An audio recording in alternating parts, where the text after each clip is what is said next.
बहुत स्वागत है आपका टीवी स्कूल का स्वागत करती है। धन्यवाद जी, धन्यवाद। पहले तो आप सभी को स्वतंत्रता दिवस की हार्दिक शुभकामनाएं। और मैं अपनी कविता शुरू करना चाहूँगा। मेरी कविता का शीर्षक है कि इस देश की कहानी। दो शब्द इस देश के सम्मान में सुनाना चाहता हूँ। इस देश के वीरों का बलिदान बताना चाहता हूँ। इस देश का एहसान चुकाना चाहता हूँ। इस देश में मिलने वाले ज्ञान के बारे में बताना चाहता हूँ कि विश्व गुरु कहलाता था ये देश, कि विश्व गुरु कहलाता था ये देश इस दुनिया में, ज्ञान बरसाता था ये देश इस दुनिया में। पर कुछ लोगों की आंखों में कुछ इस कदर खटक गया कि हमारे देश का युवा भटक गया। यह देश कई टुकड़ों में बट गया। इस देश में अंग्रेजों का मन अटक गया। सोने की चिड़िया कहलाता था ये देश, दुनिया में मसाले भिजवाता था ये देश। सूत की खेती में अव्वल था और भाषाओं की जननी कहलाता था ये देश।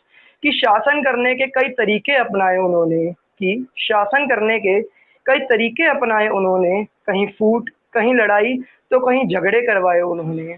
फिर हमारे देश के लोगों में समझदारी आई और अंग्रेजों के जाने की बारी आई। लोगों ने उन्हें खूब मार लगाई, फिर भी फितरत छोड़ी ना गई उन्होंने। फिर भी फितरत छोड़ी ना गई उनसे लूटने की। जाते जाते देश की एक कीमती चीज उन्होंने चुराई। अब अपनी रानी के सर पर उसे रखकर खुश रहते हैं। उन्हें याद रखना चाहिए कि उनके सर पर आज भी हमारे देश के गहने बैठे हैं। आज हमारे देश में उन्नति की बाढ़ आई है। ये देखो हर तरफ दुश्मन है, फिर भी उनमें हमने अपनी धौंस जमाई है। उनकी हिम्मत नहीं कि वो कुछ कर सके, उनकी हिम्मत नहीं कि वो कुछ कर सके, क्योंकि जब भी कुछ किया है तो उनकी शामत आई है। ये वो देश है जिसने दुश्मन के घर में घुसकर उसे मार लगाई है। ये वो देश है जिसने अंतरिक्ष में पहली बार अपना कदम जमाया था। ये वो देश है जिसके आगे बड़े बड़े देशों ने अपना सर झुकाया था।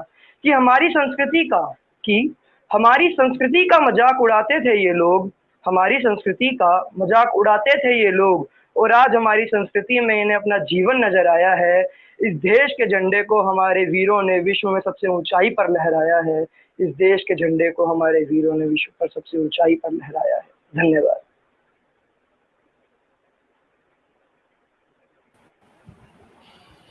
बहुत खूब तुषार, आपने बहुत ही अच्छे ढंग से पेश किया है आपने जो आज बॉर्डर में जो स्थिति है और जिस तरीके से हमारे देश के सैनिक निरंतर वहां पर चौड़ी छाती किए खड़े हुए हैं इस देश को डिफेंड करने के लिए।